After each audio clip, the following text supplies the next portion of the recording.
All right, Viktor Lakhin and Chase Hunter, go ahead with questions whenever you guys are ready. Viktor, let's start with you. You're 1 point shy of your career high, but after such a tough loss on Tuesday night, you only played 16 minutes out of that 55 because of foul trouble. How amped up were you to rebound from that tonight? I mean, very proud for the team, first of all. Huge team win for us.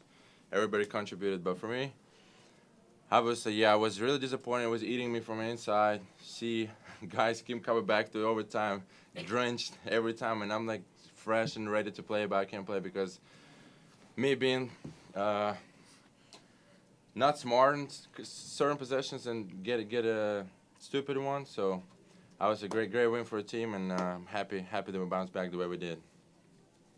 Chase, you seem unfazed at the free throw line late in games. It's a trait you possess your whole career. Can you talk us through the mentality of an athlete in that situation and what's kind of going through your mental? Yeah, just taking a deep breath and just relaxing. Knowing that the moment is big, but you just gotta be in your zone and know how many free throws I've shot. I've shot plenty of free throws throughout my time, and it's just being confident in yourself and knocking them down. Chase, after Cooper Flagg's three-pointer, you came down ready to go ahead, layup to give Clemson lead. Can you walk us through that play and your mindset of attacking Flagg on that play? Yeah, I just I really can't even remember much of it, but all I remember is just getting him on a island and then just attacking him, just playing the game and just reading, and I saw it was an open lane, so I took it and made the layup. For either of you, what was the thing that Duke did that was hardest for you guys to overcome? I think they have a lot of good shooters. I would say players, but they all really can shoot the ball. What were they? 50% from three as a team. So that was hard to guard, and so just because you have to guard them in the perimeter, the drivers get their opportunity to drive because we have to be spread out. So I think the combination of those two is really hard to guard. Can you just talk about the belief that this team has and what those moments were like down the stretch, your guys' confidence and that narrative inside your guys' huddle? Yeah, we were just telling each other, like, finish the game, get a stop right here, or just one more stop and we win. Like, that's all we were saying. We were just encouraging each other, knowing we were built for it. We've been in, older guys who've been in a lot of games, been in a lot of, close games and been big games. So, we were just talking to each other, encouraging each other, just making sure we stayed confident, and just knew that we had a chance to win, and, all we had to do was just go out there and do it. Viktor, only 2 turnovers in the second half compared to the 10 out the gate in the first. Just what was maybe the conversations at halftime or the adjustments that led to such success in taking care of the ball? Yeah, there was an emphasis by coach. What we changed, I think we set more ball screens instead of pitch and catch. That was an initial game plan. So that was an adjustment. And I think players just made their individual adjustments, just being stronger with the ball at certain moments. That's it. Chase, as one of the leaders on this team, even dating back to last year after Boston College or this year being GT on Tuesday, it feels like you guys have an undeniable ability to respond to adversity. Can you talk a little bit about that from your perspective and what your message is to the guys after a tough loss and being able to respond by beating the number 2 team in the country? Yeah, like I said, we got an older group of guys who've been through a lot of games, a lot of losses, just a lot of different things, a lot of adversity. I think that, it shows out there when we play. We play with a lot of grit, a lot of toughness. And, for us, coming with that loss, it was just making sure we came out here with the right mindset. Make sure we come out, not flat and, not lackadaisical or anything like that. So, for me, it was just, preaching, play hard, play tough, and, we'll give ourselves a chance to win.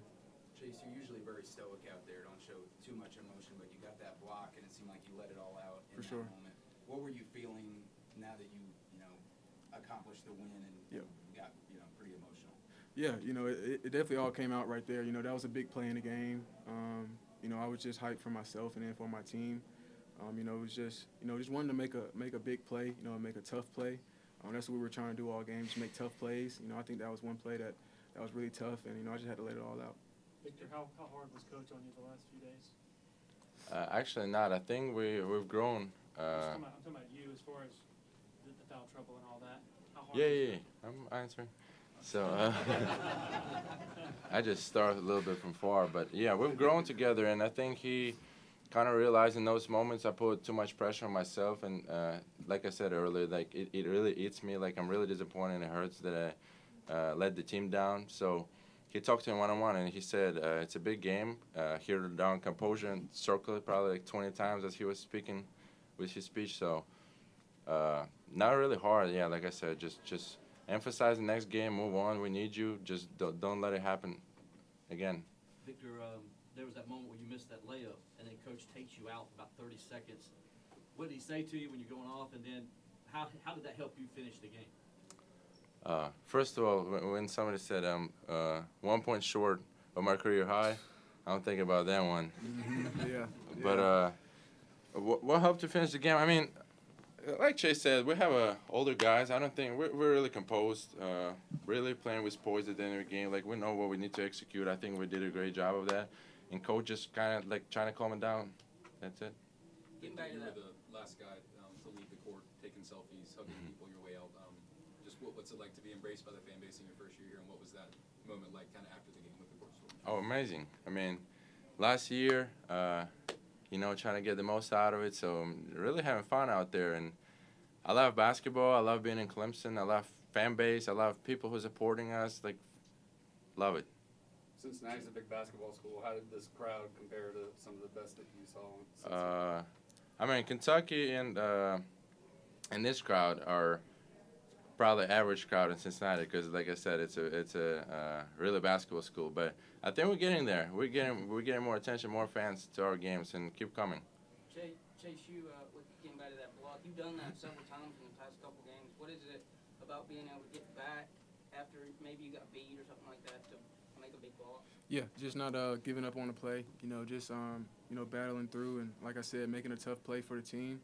I think I have a good amount of athleticism where I can do things like that to help the team. So, that's something that I want to do. Keep playing tough. Chase, you've got a number of big wins on this home court right here at LJC. Where does this one rank in comparison to some of the other big ones?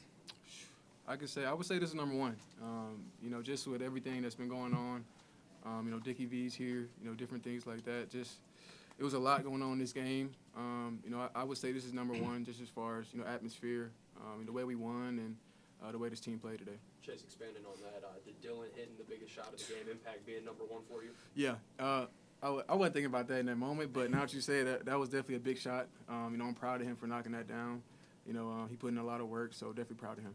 Chase, you mentioned Dickie V being on the call. He, in the broadcast, was saying, like, it doesn't matter as much to the guys on the court. They don't think it's a big deal that I'm here. And his co-anchors were saying, no, Dickie V, this matters to everybody. Yeah. Can you guys just talk about to have a guy like that on the call and it be his first one back, just what that means?